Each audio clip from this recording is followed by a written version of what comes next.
When a marriage ends, a couple may turn to the law to resolve disputes about their children.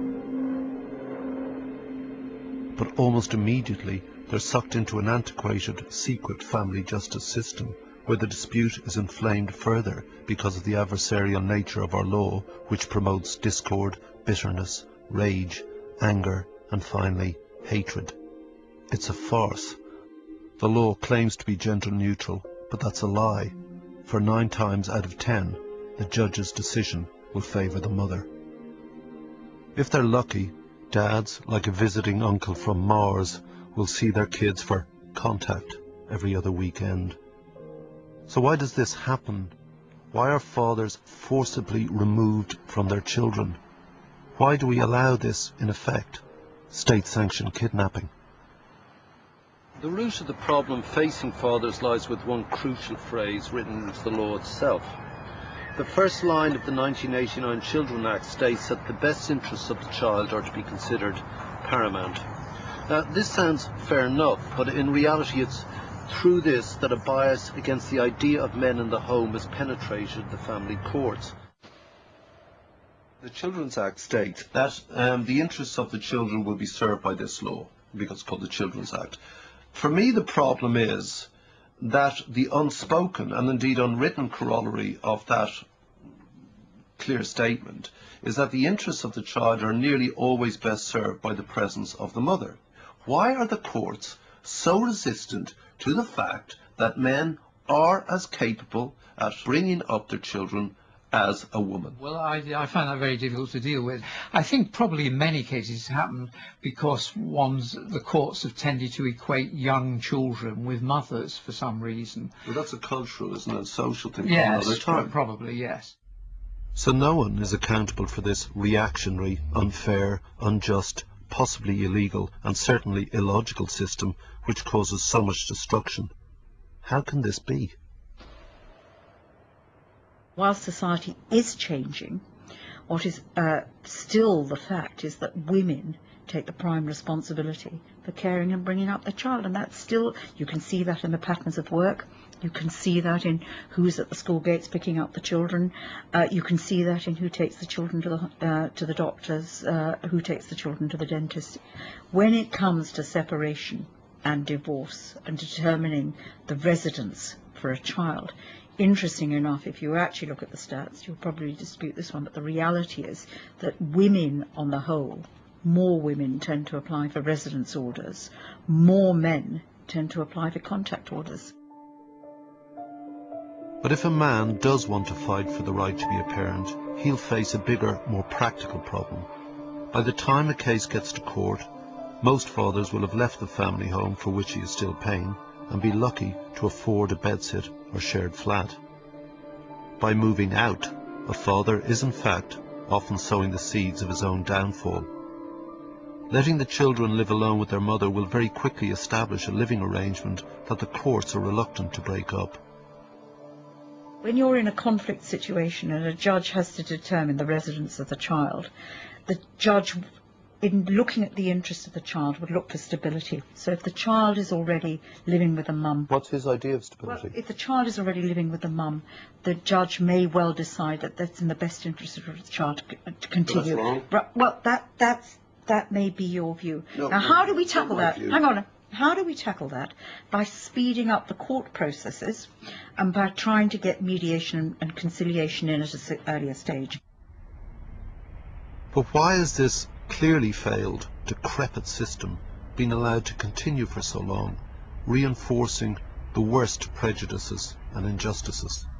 It currently takes so long for cases to reach court that judges are even more unwilling to upset the living patterns, which is almost always that the child will be living with its mother.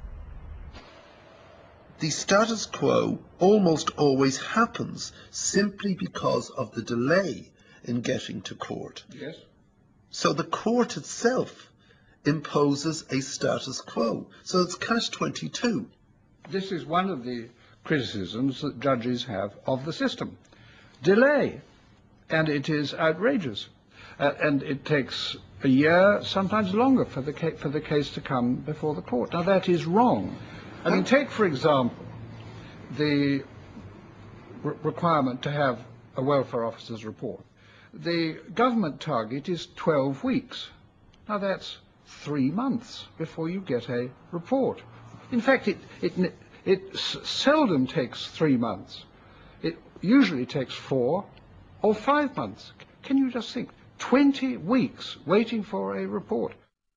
Once you've set foot outside that former family home, suddenly rights close like doors behind you, and what you thought was a sensible or reasonable or fair move for the children suddenly becomes something that is just pushing you further and further and further.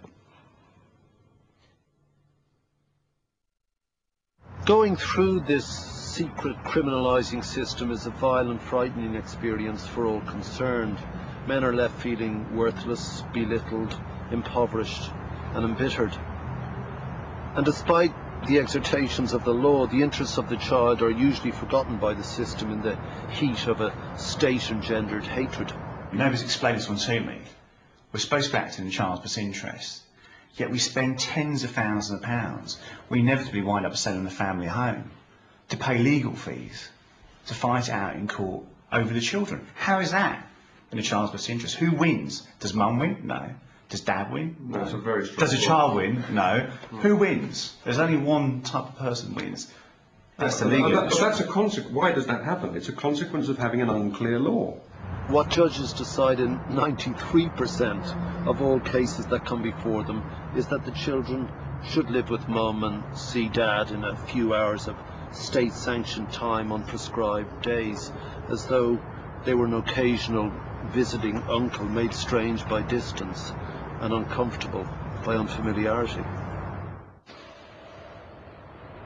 What happened to me was that not only is the time not enough, but that time is you're controlling the knowledge that they are going away from you in 30 seconds, 29, 25, 26. It's not that, wow, I've got an hour with them. It's that I've only got an hour left. And it's the dripping, the slow corrosive drip of state-appointed time. And it's the fixed time as well that's really upsetting. One father lived just one street away from the mother, and he saw the mother walking down the street with this little girl, and so she ran to him saying, "Daddy, Daddy, Daddy," and the mother literally pulled the child away from her father in the middle of the street. And that's happened on a number of occasions. Clients tell me this is what's happened, and this, with the child so traumatised, distressed, almost being dragged away from their father, and literally because it's like it's not your contact time. You go to cafes and you look across and you see the man sitting there in the corner with the 2 kids in the wimpy bar or whatever, and you can just tell that that's that poor sod who's seeing his kids for the weekend, and he's got to take them out somewhere, and he's got to make them happy. And that is the trouble when you're in that situation. You're trying so hard to make them happy that it often doesn't work. You know, you just having the kids and trying to make them happy and trying to give them all the things to do. Sometimes they just want to sit and watch the telly. They and I hate having to cram 2 weeks worth of time into one weekend. I'm absolutely exhausted at the end of it. In many cases, this so-called contact, this disgraceful notion and impertinent language of access between father and child will not involve an overnight stay. After their day out with dad, he's expected to get the children back to the mother's home in time for dinner. The terror of being that 5 minutes late can often mean a lawyer's letter chastising your parenting and threatening further withdrawal of your child. Not only is this heartbreaking, but more importantly, it causes immediate, long-term psychological damage to their children.